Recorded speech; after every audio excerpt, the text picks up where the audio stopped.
Your brain has a background system, like a silent program that starts running the moment you wake up.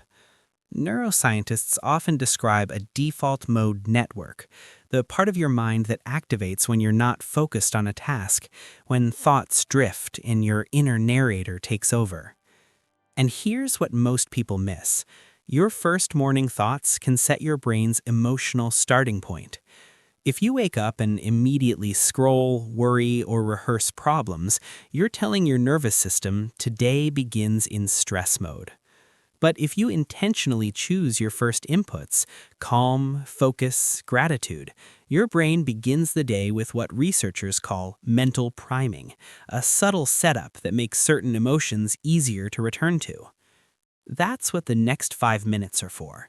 Not a perfect morning, not a long routine, just a short reset so your mind doesn't run on yesterday's stress. And the first 60 seconds will change your entire tone before the day even gets a chance to grab you. Step 1. The 60-second reset. The timer starts the second you open your eyes. Before your phone, before your mind starts negotiating with your to-do list, pause. Stay in that quiet, half-awake moment for just 1 minute. Place one hand on your chest or your stomach, wherever you feel your breath most clearly. Now breathe like this. Inhale through your nose for 4 seconds. Hold for 4 seconds. Exhale slowly for 6 seconds. Do that again. Now whisper this to yourself. This is a new day. I get to begin again.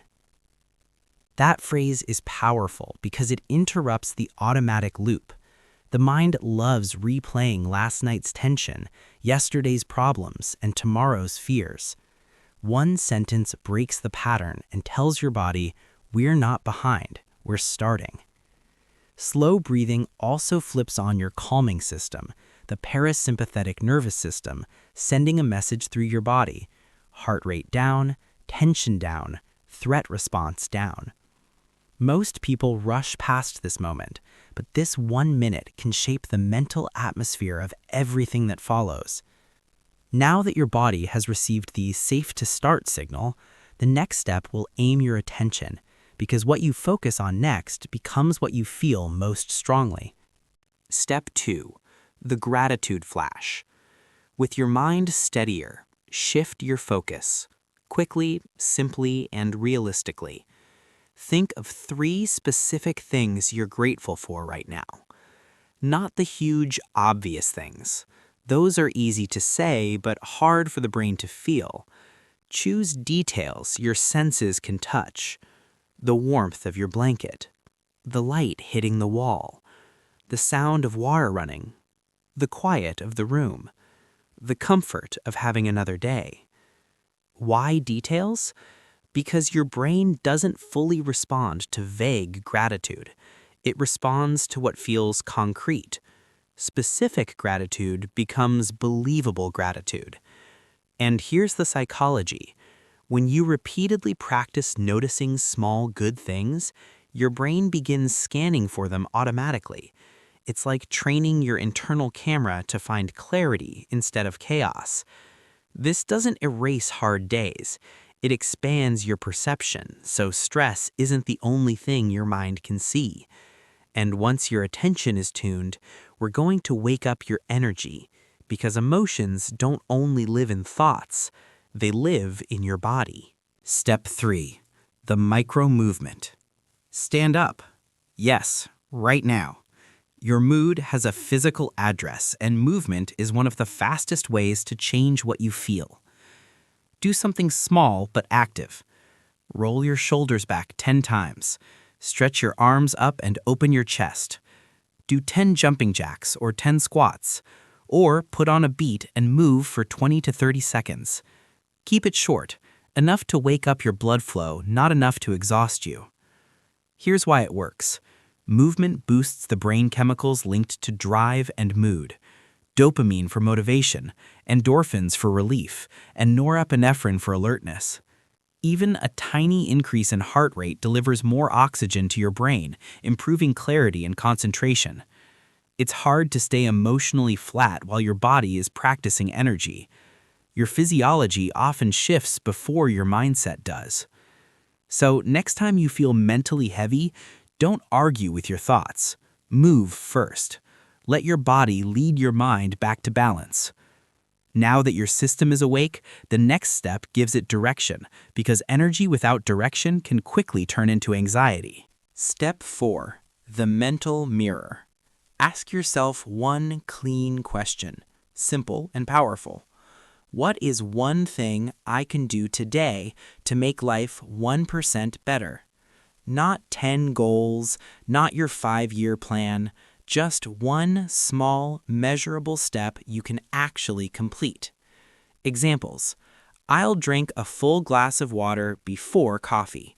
I'll do 10 minutes of focused work before checking my phone.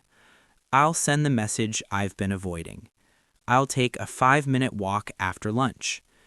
This question shifts your brain from helplessness to agency, and agency is calming. When you choose a micro goal, mental noise decreases because your brain craves direction more than certainty. You're telling yourself, I don't need to control everything. I just need to control the next step. And that 1% improvement repeated daily compounds into momentum that feels unstoppable. Now comes the final piece, the step that protects your mood when life tries to hijack it. Step 5. The positivity anchor.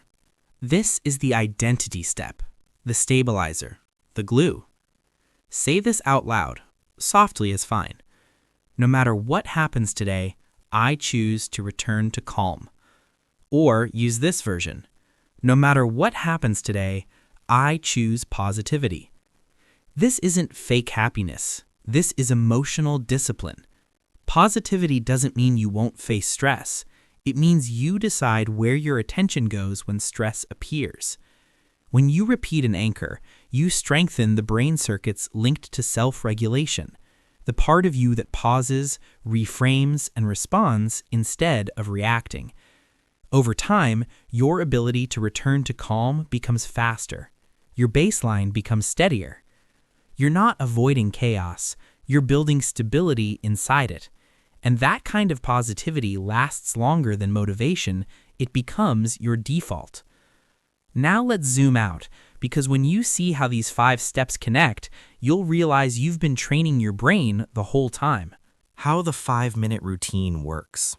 Each step trains a different part of you. The reset trains safety. Gratitude trains perception. Movement trains energy. The mental mirror trains direction. The anchor trains stability. Together, they create a chain reaction. One action naturally triggers the next, making the routine easier over time. And that's the secret. Consistency beats intensity. You don't need an hour-long routine. You don't need a perfect morning. You only need 5 intentional minutes that belong entirely to you before the world starts making demands. Do this for 1 week and you'll feel a shift. Less overthinking, quicker recovery from stress, and a quiet confidence that doesn't depend on the day going perfectly. You can't control everything your day throws at you, but you can control how you enter the day. So take your 5 minutes. Breathe, notice, move, choose. Say it one more time like a decision. I choose positivity. If this helped you, send it to someone who needs a reset too. Because positivity doesn't only grow inside us, it multiplies when we share it. And if you enjoy the psychology behind why we think, feel, and react the way we do, subscribe to Learning Wonder, where we don't just watch people's lives, we decode the mind behind them.